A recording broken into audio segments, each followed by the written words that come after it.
Ikhlas yang dipakai di dalam Al-Quran artinya beda dengan ikhlas yang dipakai sehari-hari sebagai bahasa Indonesia. Ikhlas, saya ulang, dalam bahasa Arab yang berkenaan dengan surat ini adalah memurnikan iman, murni, tidak dicampuri dengan kezaliman, dengan kemusyrikan dan kemaksiatan. Murni, kita mengabdi berbuat apapun hanya untuk Allah Ta'ala, tidak untuk yang lain. Itu ikhlas. Jadi kalau kita melakukan sesuatu hanya kepada Allah, hanya untuk Allah, itu ikhlas. Kalau kita mendua, berarti tidak ikhlas, karena tidak murni. Ya, saya kasih contoh, misalnya air ini murni, dicampuri susu 1 tetes, tidak lagi murni. Kalau kita sholat hanya karena Allah, ibaratnya air yang jernih ini.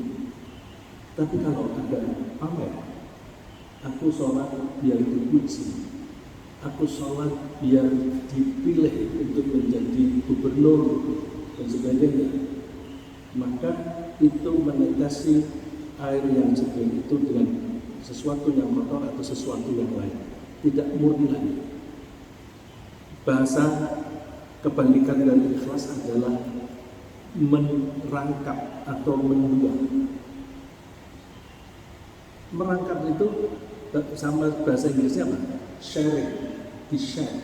Tujuannya sholat di-share, satu untuk Allah, satu lagi untuk pamer, dapat pujian orang lain.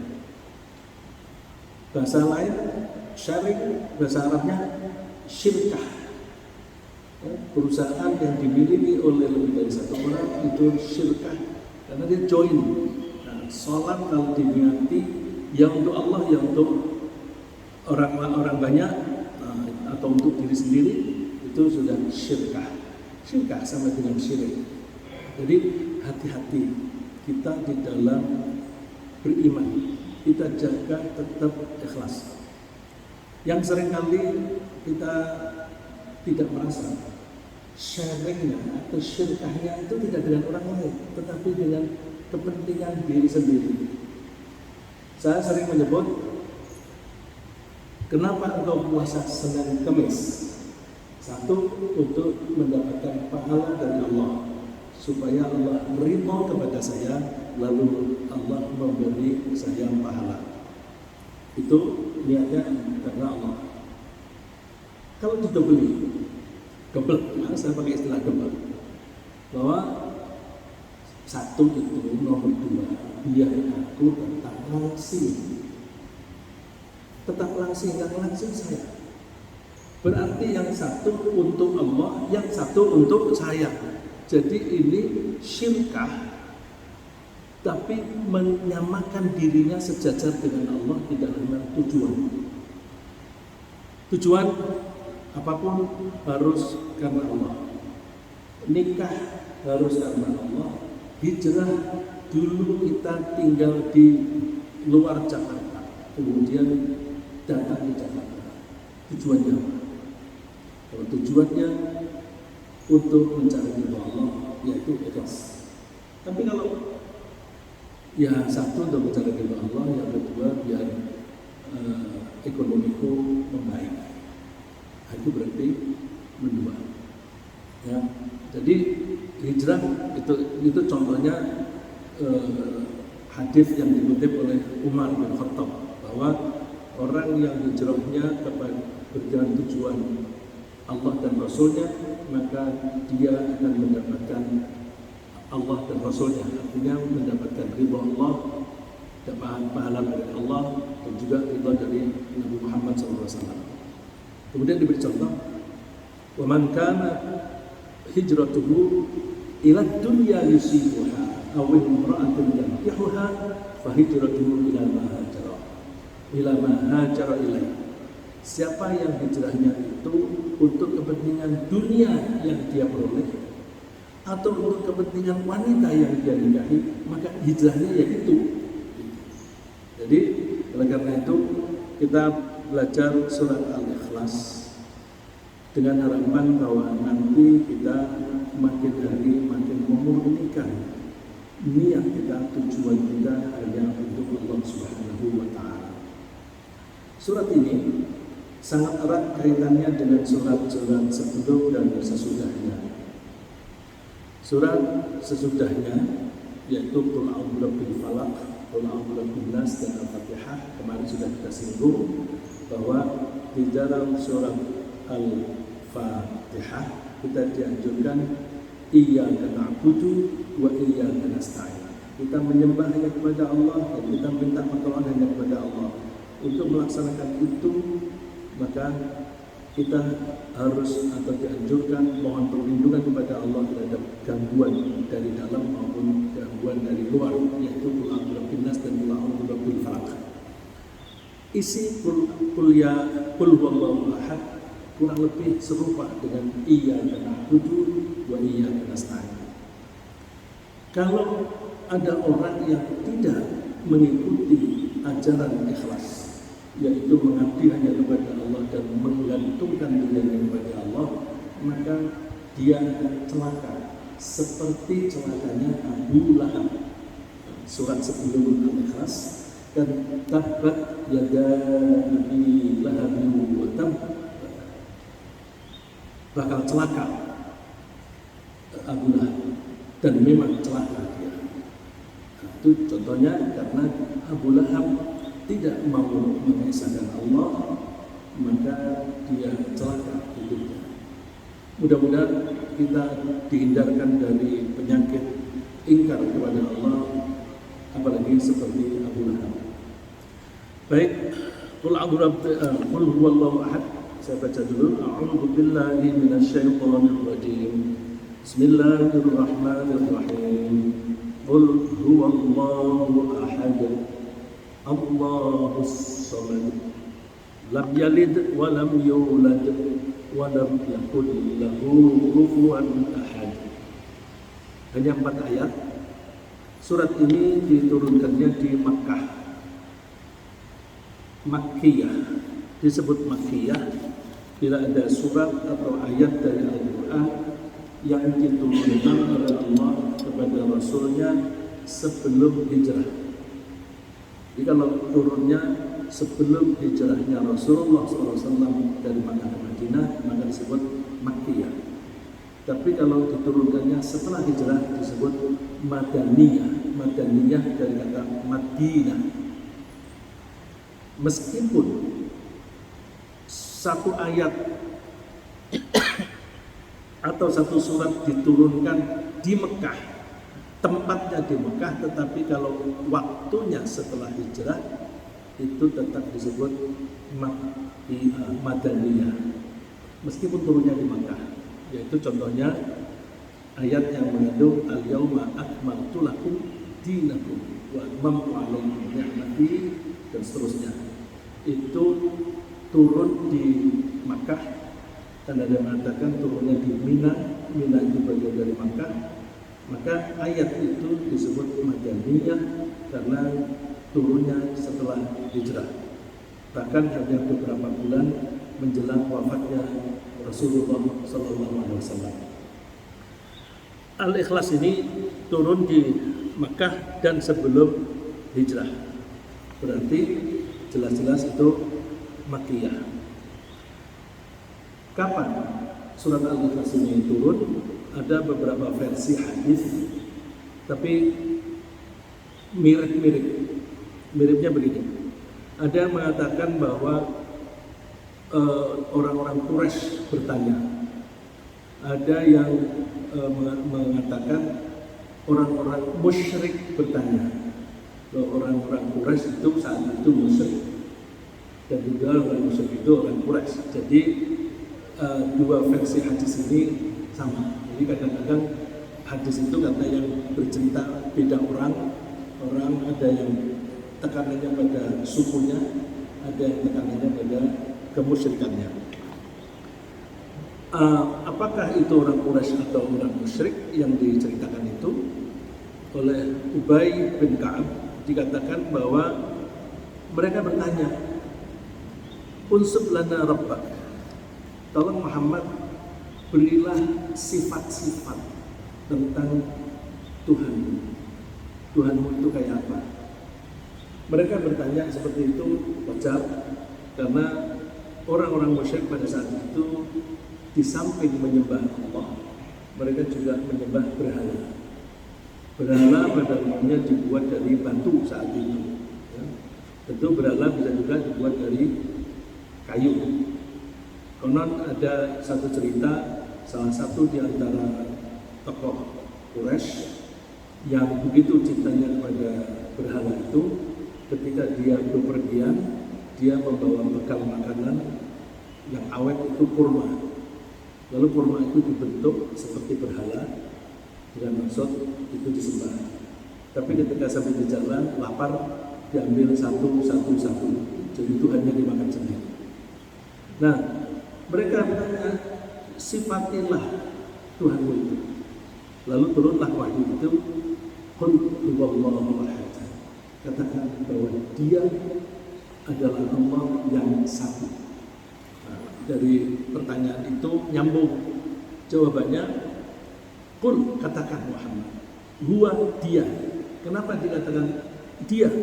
Karena tadi ditanyakan siapa Tuhan, karakternya kayak apa. Dia Allah, yaitu Allah Ahad yang satu. Allahus Samad, Allah itu tempat bergantung. Disebut tempat bergantung karena Allah itu As-Samad, Allah itu maha sempurna. Sempurna dalam segala hal, dalam hal kekuatan sempurna, di dalam hal kekayaan sempurna, di dalam hal kalau kita manusia bilang kecerdasan, ya, tentu Allah di atas cerdas. Ya. Kalau pakai bahasa manusia, dalam kecerdasannya sempurna. Karena Allah itu maha sempurna, maka selayaknya kita minta apapun hanya kepada Allah. Kita menggantungkan hidup kita hanya kepada Allah. Nanti insya Allah satu ayat demi satu ayat kita bahas tersendiri dengan implikasinya di dalam kehidupan sehari-hari. Lam yalid wa lam yulad. Allah itu tidak melahirkan dan tidak dilahirkan. Beda dengan kita manusia, melahirkan dan dilahirkan. Tentu ada pengecualian, melahirkan tidak dilahirkan, tapi langsung dibuat oleh Allah, yaitu Nabi Adam, ya, dan sebagainya. Jadi Allah itu tidak punya anak dan tidak dianakkan. Tentu kalau Allah itu dianakkan atau mempunyai anak, Allah itu berarti lemah. Coba kita umumnya ingin punya anak dengan motivasi bermacam-macam. Ada yang ingin punya anak supaya besok di hari tua tidak sebatang kara. Ada yang mengungsi aku ketika saya tua. Itu ada tidak punya anak, suaminya sudah meninggal, dia sebatang kara, hidupnya sengsara. Lalu banyak orang kepingin punya anak. Alasannya bermacam-macam, ya. Tapi semua alasan itu menunjukkan kelemahan. Oleh karena itu Allah Maha Suci dari kelemahan itu digambarkan lam yalid wa lam yulad wa lam yakul lahu kufuwan ahad, dan tidak ada seorang pun yang menandingi, yang menyamai dengan Allah.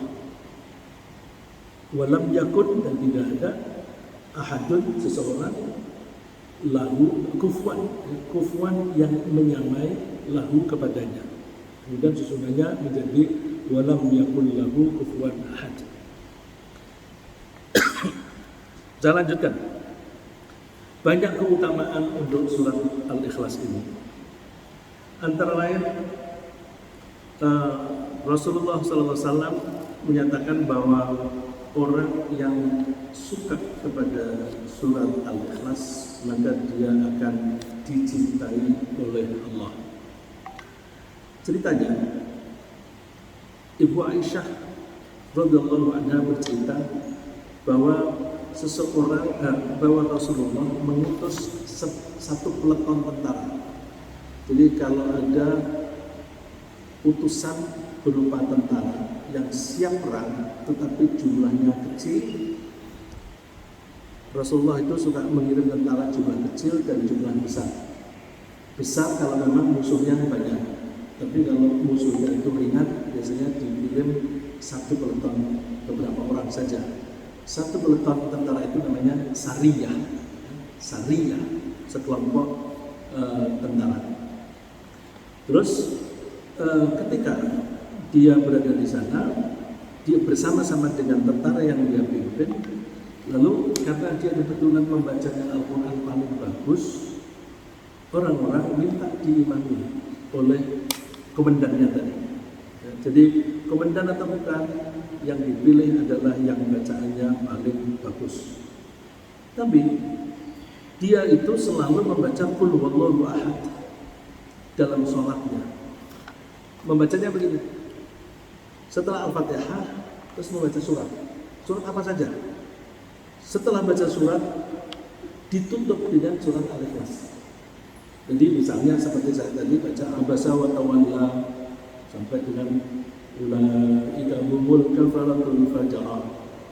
Terus Qul huwallahu ahad, Allahus samad, lam yalid wa lam yulad wa lam yakul lahu kufuwan ahad. Jadi selalu diakhiri dengan surat Ikhlas. Lalu itu dipertanyakan oleh para sahabat, langsung dilaporkan kepada Rasulullah SAW. Ketika mereka kembali, Rasulullah, ini komandan kita ini kalau sholat selalu setelah membaca surat yang lain, dia akhiri atau dia tutup dengan Al-Ikhlas. Seolah-olah dia kurang mantap kalau tidak ada surat Ikhlasnya. Terus Rasulullah mengatakan, "Salu, coba tanya." Lalu komandan itu menjawab, surat Ikhlas ini isinya sifatnya Allah. Ahad, As-Samad, lam yalid, lam yulad, wa lam yakul lahu kufuwan ahad. Itu sifatnya Allah. Karena itu menerangkan tentang sifatnya Allah, maka aku suka dengan surat itu. Terus Rasulullah komentar, kesukaanmu kepada surat itu membuat kamu dicintai oleh Allah. Jadi kalau kita mencintai surat Al-Ikhlas, maka insya Allah Allah akan mencintai kita. Logikanya gimana? Begini Pak, kalau mohon maaf saya ambil contoh yang ada di sini, dan yang paling gampang itu Pak Basuki dan Mas Iqbal, yang karena orang tua dan menantu. Kalau saya suka kepada Pak Basuki, saya cenderung menyukai anak dan menantunya apa tidak? Kalau saya menyukai Pak Basuki, saya punya kecenderungan menyukai orang-orang yang berkaitan dengan yang saya sukai. Jadi kalau kita mencintai Allah, maka kita akan mencintai apapun yang berhubungan dengan Allah. Al-Ikhlas atau bahkan seluruh Al-Quran itu adalah firman Allah. Kalau kita mencintai Allah, pasti kita mencintai firman-Nya. Kalau ada orang mengaku aku cinta Allah tetapi tidak suka kepada firman-Nya Allah, bohong. Maka orang kalau mencintai Allah, pasti dia mencintai apapun yang berkaitan dengan Allah, termasuk wahyunya Allah, para utusan-utusannya Allah. Bahkan ketika mencintai utusan Allah, kita atau orang-orang mukmin juga mesti mencintai orang yang dicintai oleh Rasulullah SAW. Ya, saya kasih contoh betapa Umar itu mencintai Rasulullah. Suatu saat setelah Rasulullah wafat, ketika Umar itu menjadi khalifah, Umar itu sering mengirim tentara untuk perang. Ketika menang maka ada rampasan perang.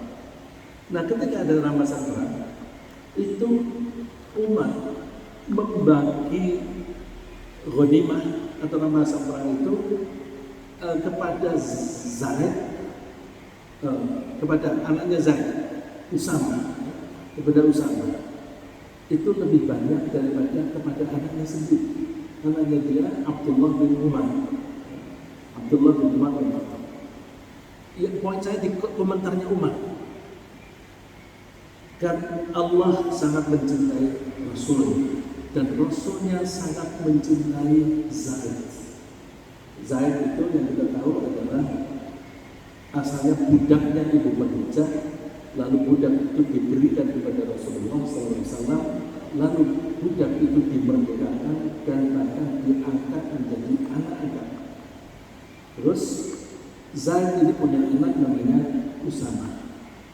Dan betapa Rasulullah itu mencintai Zaid dan Usama, sehingga ketika perang suatu saat Zaid suruh memimpin. Zaid, kamu memimpin perang, menang. Waktu Rasulullah menjelang wafat, itu Rasulullah mengirim delegasi ke daerah yang dikuasai oleh Romawi. Pemimpinnya Usama. Usama waktu itu umurnya kira-kira 16 atau 17 tahun. Yang dipimpin itu senior-senior. Tapi karena Rasulullah ketika tentara ini baru berangkat keluar dari Madinah, Rasulullah wafat, lalu tentara itu pulang kembali, tidak jadi berangkat. Tapi Abu Bakar ketika menjadi khalifah menggantikan Rasulullah, dia mengambil keputusan kita lanjutkan pengiriman tentara ini. Karena Rasulullah memilih Usama, maka tetap pimpinannya adalah Usama. Dan tentara itu menang dengan gemilang, sehingga nama Usama itu menjadi harum. Itu Usama ini yang kemarin hari Sabtu diceritakan oleh Ustaz Yasir, bahwa seorang wanita namanya itu Zaidah, siapa yang ingat namanya ya, itu dia dilamar oleh 3 orang, terus tanya kepada Rasulullah, saya milih yang mana ya, kemarin Ustaz Yasir, lalu saran Rasulullah pilih Usama saja. Padahal Usama itu masih muda belia dan ini janda, tapi luar biasa ya. Jadi poin saya adalah bahwa Umar mencintai Allah, maka dia mencintai urusannya, yaitu Nabi Muhammad. Karena Nabi Muhammad mencintai Zaid, maka Umar mencintai Zaid dan menghormatinya. Dan karena Allah Rasulullah mencintai anaknya Zaid, Usama, maka Umar juga mencintainya. Maka kalau kita mencintai surat Al-Ikhlas, sama saja dengan kita mencintai Allah. Sedangkan orang itu akan mati besok ditemani oleh yang dicintai. Matal mar'u ma'a man ahabba. Seseorang akan mati ditemani oleh yang dia cintai. Kalau ada orang meninggal, kemudian dia misalnya ditanya oleh malaikat dan dia akan disiksa, maka yang membela adalah yang dia cintai. Antara lain surah Al-Ikhlas. Tentu ini personifikasi ya, personifikasi, maka surat Ikhlas yang membela. Jangan menyiksa ini. Kenapa kamu tidak melarang? Iya, karena aku ada di hatinya dia. Kalau kamu menyiksa dia, aku berada di hatinya dia, aku nanti ikut tersiksa. Ini personifikasi ya. Jadi betapa beruntung orang yang mencintai surat Al-Ikhlas. Begitu juga menurut hadis yang lain, orang yang suka membaca Al-Ikhlas itu insya Allah akan masuk surga. Lagi dari Anas ceritanya dikutip oleh Ahmad dan Tirmidzi bahwa ada seorang yang lapor kepada Rasulullah SAW, inni uhibbu hadhihi surah, aku suka surat ini Rasulullah SAW, yaitu qul huwallahu ahad. Dia bacanya. Terus Rasulullah menjawab, inna hubbaka iyyaha adkhalakal jannah. Sukamu kepada al-ikhlas menyebabkan kamu masuk ke surga. Fadilah yang lain, keutamaan surat Al-Ikhlas ini yang sering kita dengar, bahwa pahala membaca surat Al-Fatihah sebanding dengan sepertiga seluruh Al-Quran. Dalilnya sahih riwayat Bukhari. Ini yang sering menceritakan ini sahabat Abu Ayyub. Diceritakan bahwa Abu Sa'id Al-Khudri itu dia sangat terkesan sehingga dia sering cerita ini dan juga menganjurkan. Dia bercerita, anna rajulan sami'a rajulan yaqra'u qul huwallahu ahad. Ada seseorang mendengar orang lain membaca qul huwallahu ahad, yuraddiduha, yang membacanya itu diulang-ulang. Falamma asbaha ja'a ila Nabi, terus besok paginya dia lapor kepada Rasulullah SAW menceritakan tentang temannya ini yang suka mengulang-ulang baca qul huwallahu ahad. Kemudian Rasulullah menjawab, wan nabi nafsi biyadihi innaha la ta'dilu thuluthal Qur'an. Demi zat yang menguasai diri saya, surat Al-Ikhlas itu qul huwallahu ahad menandingi atau sepadan dengan sepertiga Al-Quran. Jadi kalau kita ulang sama dengan khatam berkali-kali. Ya. Ada satu cerita lebih yang menarik. Suatu saat ketika Rasulullah sedang berperang, perang Tabuk waktu itu, di tengah-tengah mereka di medan perang, Rasulullah melihat matahari terbit dengan sangat terangnya, lebih terang daripada biasanya. Lalu datanglah malaikat Jibril. Rasulullah bertanya, Jibril, kenapa? Itu di ujung sana, itu ada sinarnya begitu terang di pagi hari ini, yang lebih terang daripada biasanya. Terus malaikat Jibril cerita bahwa itu karena Muawiyah bin Muawiyah. Ada orang namanya Muawiyah, bapaknya Muawiyah. Ya, seperti George Bush, ya. George Bush, anaknya juga George lagi. Ini Muawiyah bin Muawiyah. Dia meninggal dunia. Karena dia meninggal dunia dan dia waktu hidup itu setiap hari baca Al-Ikhlas terus. Baik dia berdiri, duduk, maupun tiduran, dia baca saja qul huwallahu ahad. Maka ketika dia meninggal, pagi ini dia meninggal, lalu 70.000 malaikat pada berdatangan mengerumuni Muawiyah sambil mendoakan Muawiyah. Nah, oleh karena itu fadilahnya surat Al-Ikhlas itu begitu banyak. Dan antara lain untuk dipakai sehari-hari, Rasulullah setiap kali mau tidur itu selalu membaca qul huwallahu ahad, qul a'udzu birabbil falaq, dan qul a'udzu birabbin nas. Sambil membaca, tangannya di depannya, lalu terus setelah selesai membaca ditiupkan di tangannya. Setelah ditiupkan lalu diusapkan mulai dari kepala sampai ke muka, sampai ke dada, sampai ke mana dia bisa mencapai. Itu bagaimana hikmahnya? Wallahu a'lam. Kita niru saja. Ya, kita niru saja Rasulullah melakukan itu, maka kita tiru. Ya. Itu hadisnya diceritakan oleh istri Rasulullah. Karena itu diceritakan oleh istri Rasulullah dan juga oleh Anas bin Malik. Anas itu seorang yang pernah mengabdi kepada Rasulullah selama kurang lebih 10 tahun. Jadi beliau tahu kehidupan Rasulullah sehari-hari. Ibu Aisyah, istri Rasulullah, menceritakan itu karena memang sehari-harinya bersama Rasulullah. Maka alangkah baiknya kita sebelum itu kita membaca 3 surat itu. Salah satu hikmahnya kita membaca Al-Quran atau zikir menjelang tidur adalah pikiran kita menjadi tenang. Ada teori ilmu jiwa,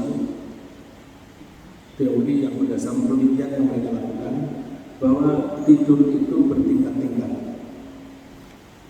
Ketika kita misalnya ada garis sadar, kemudian kesadaran itu kalau turun sampai di bawah garis ini, maka itu mulai tidur. Nah, ketika baru turun sedikit, ini kita mendengar tapi tidak bisa merespon. Terus nanti makin dalam lagi, makin dalam lagi, makin dalam lagi sampai level 4 yang mereka sebut deep sleep, tidur yang dalam. Mereka juga sebut rapid eye movement period, karena pada saat itu biasanya orang mimpi dan matanya bergerak-gerak dengan cepat. Karena matanya bergerak cepat, maka disebut rapid eye movement period. Menurut mereka, para ahli jiwa, bahwa orang tidur itu akan merasa cukup tidurnya bila tidur yang dalam ini jumlahnya tidak kurang dari 90 menit. Jadi berarti tidur 1,5 jam cukup, asal tidurnya di deep sleep.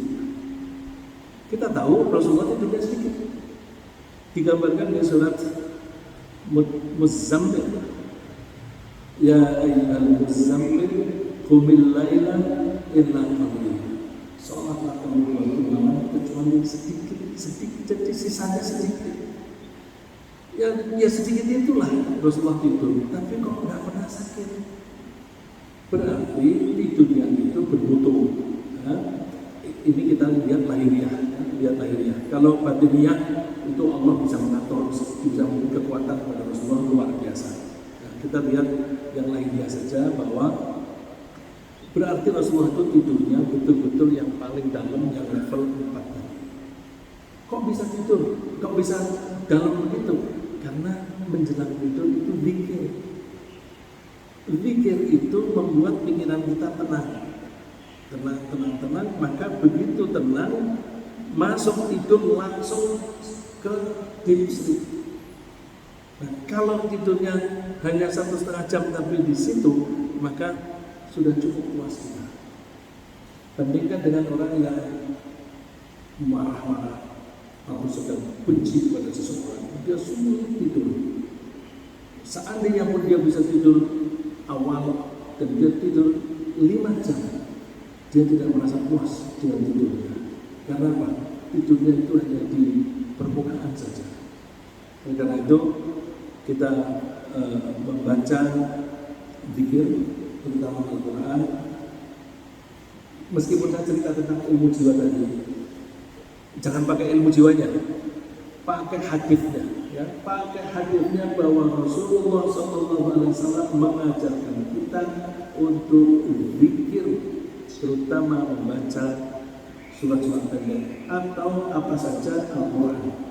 Insya Allah zikir kita baik, dan saya membuktikan kalau kita tidur dengan membaca Al-Quran, tidurnya cepat.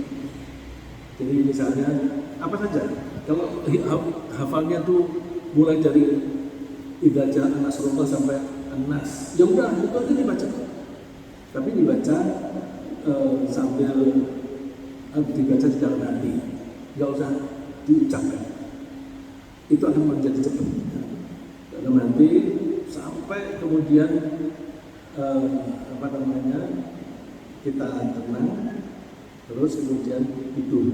Kalau kita niatnya mau membaca satu halaman, ya kalau saya tadi baca Idza Jaa Nasrullah sampai An-Nas itu, kalau kita buka mushaf itu satu halaman, dipotong dengan Bismillah di situ.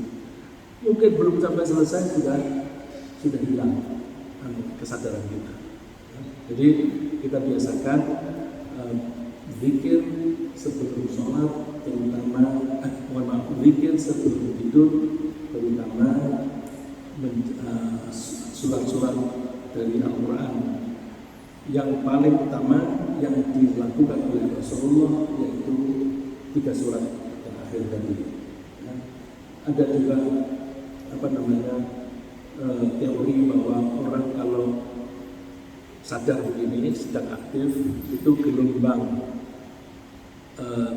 pikirannya itu mind, mereka menyebut mind, pikiran itu gelombangnya amplitudenya besar dan sering. Tapi makin tenang kita, amplitudenya makin kecil, makin tenang sampai ke beta dan alfa. Terus habis itu tidur. Nah, kalau kita tidur, maka kita akan memperpendek dan membuat tenang. Ya, amplitudo gelombang otak itu menjadi makin sempit, makin jarang, dan kemudian kita akan mudah tidur. Itu teori yang dibuat oleh orang-orang Barat. Tapi udah kembali lagi. Pokoknya aku mau praktekkan ajaran Rasulullah SAW. Saya kira sementara begitu surat Al-Ikhlas ayat yang pertama insya